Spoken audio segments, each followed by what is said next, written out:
Hello and welcome to SKB shorts Hindi. WPL का कल जो भी मैच हुआ वो धमाका था आरसीबी के हिसाब से, क्योंकि कंप्लीट डोमिनेशन उन्होंने इस मैच पर दिखाया है। यूपी वॉरियर्स के पास किसी भी सवाल का जवाब नहीं। टॉस से लेकर मैच तक पूरा वो हारते गए सिवाय कुछ 7-8 ओवर की जो पार्टनरशिप रही है दीप्ति शर्मा और देवेंद्र दौतिन के बीच, उसके अलावा यूपी वॉरियर्स को इस मैच में एक भी पॉजिटिव एस्पेक्ट नहीं है। पूरा का पूरा डोमिनेशन आरसीबी का हुआ है और आज है जीजी और एमआई का मैच। उस मैच के बारे में, इस मैच के बारे में बात करेंगे। Let's get started. टॉस जीतकर गेंदबाजी फील्डिंग करने का फैसला लिया स्मृति मानधना ने। एक चेंज जरूर हुआ आरसीबी में। हमने प्रीवियस मैचेस में भी बात की थी कि वो एक बैटर शॉट है, एक बॉलर ज्यादा है, तो उन्होंने प्रेमा रावत की जगह पर गौतमी नायक को लेकर आए। तो विच मीन्स थोड़ा बहुत इंडियन बैटिंग कोहॉर्ट पर उनका कॉन्फिडेंस जो है वो ज़्यादा है। इंडियन बॉलिंग पर इतना ज़्यादा कॉन्फिडेंस नज़र नहीं आया क्योंकि लिंडसे स्मिथ के साथ ही वो जाना चाहती थी। और जैसे मैच स्टार्ट हुआ, लॉरेन बेल तो वहाँ पर दोनों बैटर्स को चकमा देती कि अपने बॉल से। हरलीन देओल ओपनिंग करने के लिए, ये टैक्टिक मुझे इतना समझ में नहीं आया क्योंकि किरण नवगिरी आती है, पावर प्ले में एक दो मार देती हैं, फिर उसके बाद हरलीन देओल मिडिल ऑर्डर में खेल लेती हैं। लेकिन शायद सोचा कि थोड़ा स्विंग विंग होगा, हरलीन देओल थोड़ा अच्छी खेल लेंगी, लेकिन हरलीन देओल से यार एक भी शॉट ठीक तरीके से नहीं आया उनका। इवेंचुअली आउट हो गई वो 5th ओवर में। उसके बाद श्रेयांका पाटिल के ओवर में दोनों को दोनों चले गए, सोफी क्या बोल मैग्लानिंग और फीबी लिचफील्ड दोनों के दोनों चले गए। दोनों के दोनों की पार्टनरशिप अच्छी जा रही थी, रन रेट भी बढ़ता जा रहा था, लेकिन जब श्रेयांका पाटिल ने एक ही ओवर में दोनों को निकाल दिया, फिर लगा कि यहाँ पर यूपी वॉरियर्स फंसने वाले हैं। उसके बाद देवेंद्र दौतिन के बॉलिंग में 2 और विकेट गिरे, श्वेता शेरावत गिरी और किरण नवगिरी गिरी। 50 पे 5 हो गए। लग रहा था कि 100-120 ही मार पाएंगे अगर ये दोनों टिकेंगे, तो ये दोनों टिके। श्रेयांका पाटिल के लास्ट ओवर जितने खास नहीं रहे, ज़्यादा एक्सपेरिमेंट कर रही थी वो, तो इसकी वजह से देवेंद्र दौतिन और दीप्ति शर्मा का पार्टनरशिप जो है 93 रन का पार्टनरशिप स्कोर को 143 तक पहुंच के ले गए यूपी वॉरियर्स को। लेकिन 143 इस पिच में काफ़ी नहीं है यार, ये तो 175 वाला पिच है।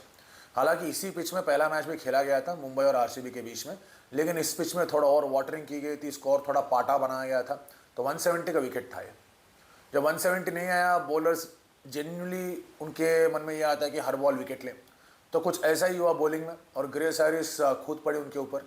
जब ग्रेस हैरिस और स्मृति का बल्ला चलने लगा और पार्टनरशिप अच्छा जाने लगा, तो इसका मतलब ये हो गया कि यार बॉलर्स भी थोड़ा इधर उधर हो गए, तो क्रॉस सीम बॉलिंग करने लगे, सीम स्विंग के जगह कंटेनिंग बॉलिंग करने की कोशिश की। देवेंद्र दौतिन के ओवर में 32 रन पड़े, 9 बॉल गिर गया, फिर वहाँ से ग्रेस हैरिस अटैक करती गई।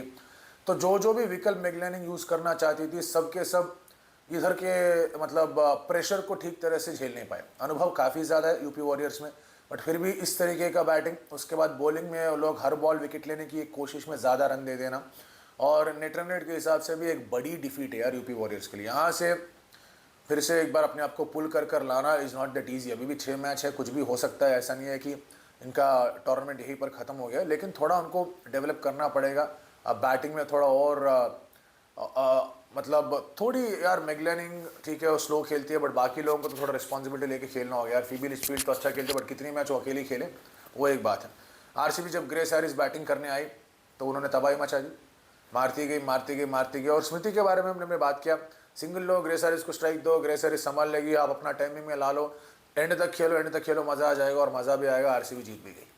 आज का मैच है गुजरात जायंट्स और मुंबई इंडियंस के बीच। गुजरात जायंट्स का बैटिंग जो है सॉलिड है। सोफी डिवेन, बेथ मूनी, ऐश गार्डनर, जॉर्जिया वेरम, अनुष्का और भारती फुलमाली, 6 के 6 दोनों मैचेस में उन्होंने अच्छा कंट्रीब्यूट किया है। अगर बॉलिंग की बात किया जाए तो ज़रूर फंस रहे, क्योंकि दोनों मैचेस में 200 मारने के बावजूद उनकी विनिंग मार्जिन 4 और 10 है, तो इसका मतलब कहीं ना कहीं तो उनकी पिटाई हो रही है। तो यहाँ पर मुंबई इंडियंस का जो बैटिंग है, अगर हीली मैथ्यूज नहीं है, मोस्टली नहीं रहेंगी, क्योंकि निकोला कैरी का परफॉर्मेंस अच्छा रहा है, वो बॉलिंग में विकेट निकाल रही है, लास्ट में बैटिंग में भी खेल रही है, तो मुझे लगता है कि अमेलिया करके जगह आप निकोला कैरी को भेजो, वहाँ कुछ ना कुछ हो सकता है, क्योंकि वो फॉर्म में है और थोड़ा बहुत शॉट्स भी मार सकती हैं, तो उसके बाद अमेलिया कर लास्ट में आकर खेल सकती है थोड़ा बहुत, तो इसलिए मेरे को ये चेंज नज़र आ रहा है मुंबई इंडियंस की बैटिंग में। लेकिन मुंबई इंडियंस का जो ऑलराउंडर की डेप्थ की बात कर रहे हैं, मैट सेवर ब्रंट हो जाए, अमनजोत हो जाए, निकोला कैरी हो जाए, सजना सजीवन हो जाए, तो ये जो ऑलराउंडर्स की बात हो रही है मुंबई इंडियंस की, वो डेप्थ क्या जीजी को चकमा दे पाएंगे? क्योंकि अगर जीजी का बैटिंग नहीं चला तो बल्लेबाजी अगर नहीं चली तो गेंदबाजी में थोड़े बहुत डाउट्स तो है जीजी के, क्योंकि पिट रहे हैं, पर उनके पास भी अच्छा बॉलिंग लेने पे यार रेणुका सिंह ठाकुर है, राजेश्वरी गायकवाड़ है, काशवी गौतम है, सोफी डिवाइन तो अच्छा बॉलिंग कर रही है, इंपॉर्टेंट टाइम्स में विकेट तो वही निकाल रही है, ऐश गार्डनर है वहाँ पर, जॉर्जिया वेरम भी है, थोड़ा बहुत सिमिलैरिटीज है दोनों के टीम में। देखिए वहाँ पर जॉर्जिया वेरम है और यहाँ पर अमेलिया कर है, वहाँ पर सोफी डिवाइन है, यहाँ पर हम नैट सिवर ब्रंट है। तो ऐसा कुछ नज़र ज़रूर आ रहा है कि थोड़े सिमिलैरिटीज़ ज़रूर दिख रहे हैं यहाँ पर।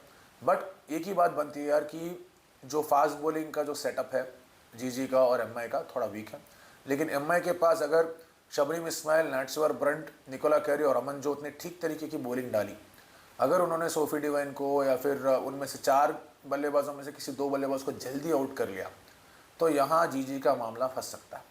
अगर एमआई को जीतना है तो उनके जो पेस बॉलिंग ऑलराउंडर्स हैं या पेस बॉलर्स हैं उनको ठीक तरीके की बॉलिंग करनी होगी। अगर जीजी को जीतना है, जो वो करता है वही करते रहे, बैटिंग के ऊपर ध्यान दे, अच्छा सा रन बना दे, उसके बाद बॉलर्स थोड़ा बहुत अपना काम कर दें। दोनों मैचेस जीजी पहली बैटिंग करके जीती है, टॉस हार गए लेकिन मैच जीत के। अगर टॉस जीतेंगे क्या वो फील्डिंग करने का निर्णय लेंगे, ये एक देखने वाली बात है। तो मुझे अभी भी लगता है कि मुंबई अगर उनके बैटर्स के ऊपर थोड़ा बहुत प्रेशर डाल सकता है तो जीजी फंस सकता है वहाँ पर, वरना जीजी अच्छा मार देगा ऐसा मुझे लग रहा है। देखेंगे क्या होने वाला है आज के मैच में। आप बताइए क्या होने वाला है, आरसीबी के बारे में बताइए, यूपी के बारे में बताइए, या इस मैच के बारे में भी बताइएगा, कमेंट कीजिएगा। Thank you so much.